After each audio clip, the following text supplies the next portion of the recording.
Our next speaker is Mr. Greg Jackson. Greg is the founder of Heal Charlotte. He became engaged in community action in 2016 after the killing of Keith Lamont Scott and has worked to improve relationships between CMPD and communities of color since that time. He's also been working to bring more affordable housing to these communities. And in doing this work, he's learned quite a bit about discrimination, politics, privilege, and nonprofits as part of the quote unquote Charlotte way. Greg, let me turn it over to you for 5 minutes. Thank you. Thank you. I appreciate it, Rodney, and thanks for having me. Appreciate the history lesson, Reverend Greg.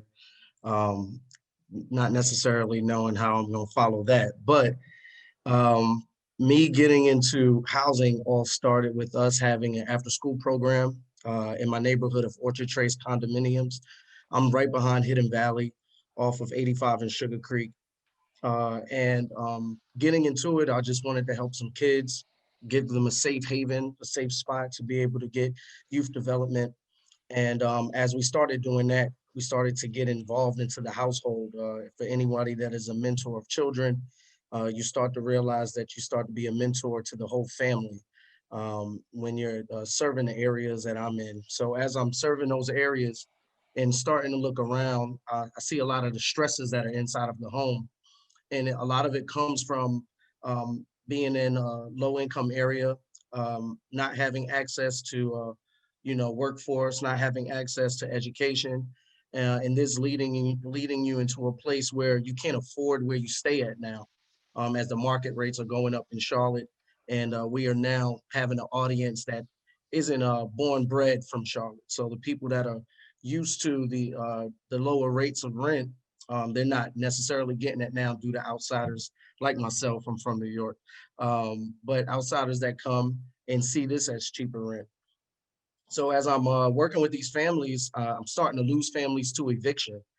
Families cannot afford to stay where they are. They have two jobs, and they're starting to fall into the homelessness cracks. And right now, if I could just bring everybody to the present, where we are in Charlotte, there's a complete negligence of a crisis. We are in a homelessness crisis, and it's not being treated to as such. I'll bring up an analogy of, if a doctor does not know you have cancer, he cannot treat it. And I don't think right now our leaders and the people that are in position of powers are treating this as a cancer. We have people that are falling into homelessness every day due to COVID-19. So my organization, we went ahead and we did a COVID-19 assessment form to find out what was going on inside of the homes that are in Charlotte. And I can tell you now, we have 300 people that have filled out this form.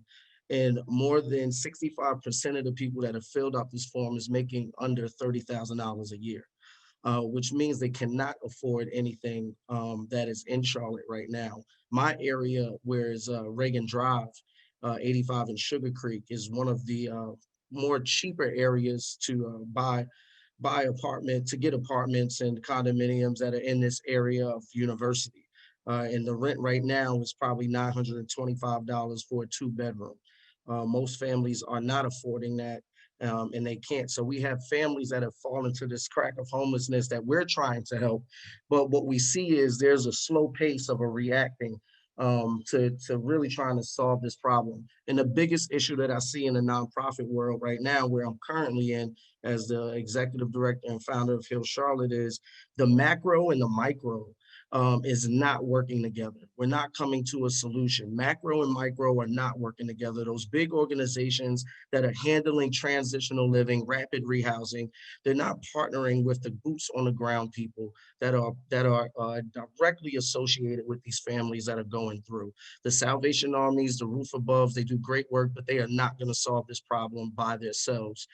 They do need organizations, not just like mine, but other organizations around the city that are going to do this, that are going to lean in and catch the people that fall through the cracks. And that's what I'm seeing. There's a lot of rumors about these micro organizations, boots on the ground organizations do not work together. But I see a lot of programs that aren't duplicating efforts. They're using the HMIS system. Everybody is working together to catch these families, but we need people at the top.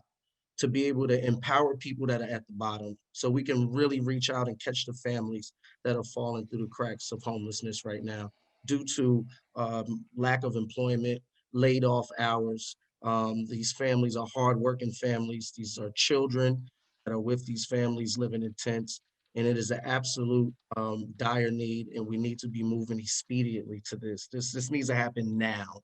And we have to stop sitting on our hands and dragging our feet. As a community and as a city, we should be ashamed of ourselves. So there's a lot of work that needs to be done, a lot of prayer that needs to be had. And I would like to see people at the top just open up, the gates so we can also get the resources and opportunities to these families so they can move into upward mobility. Thank you so much, Greg. It's good to hear from both of you. And we don't have so much time, but I would like to ask a question of each of you. I want to start off, Mr. Jackson. One of the questions I have for you is just what is the role, as you talk about the people and not interfacing micro and macro well, what is the role of the city in responding to this crisis that we see right now? What is the role that government plays in trying to provide modes of atonement in this instance? Yeah, I think so. One of the roles right now for government is making it an easier access to the funding that they have for nonprofit organizations that are on the grassroots level, and being able to open that floodgate of those funds to be able to come to us. A lot of grassroots organizations don't qualify for those due to such things that are in place, like having audits or things of that nature. And some of those things just need to be changed up so we can all get in and do the type of work that we're doing. We haven't seen an expansion of the audience of certain nonprofits because, just to be honest, the funding isn't there to actually expand the work. So I think that's one thing that can happen. And then also another thing, we need people to be innovative and business minded where they're at in their roles. The way of doing business in Charlotte must change. The good boys circle, the those people that are there that have been getting funding for years and years and years and years and years. We need to try a different route, and we need to come out of our comfort zone as people that are, in positions of power. And we need to get comfortable with being uncomfortable and trying something new because what has been done isn't working. And I do believe doing the same thing over and over again, looking for different results, is a definition of being insane. So we need to try new things right now in Charlotte. Amen. Thank you, Greg, for reminding us that we need to think outside of the box and that we all have a role to play in this larger work that's going on here. We can't leave it to somebody else alone. We've got to keep pushing in order to see the kind of change that we'd like to see. Thank you for the work that you do here in the city.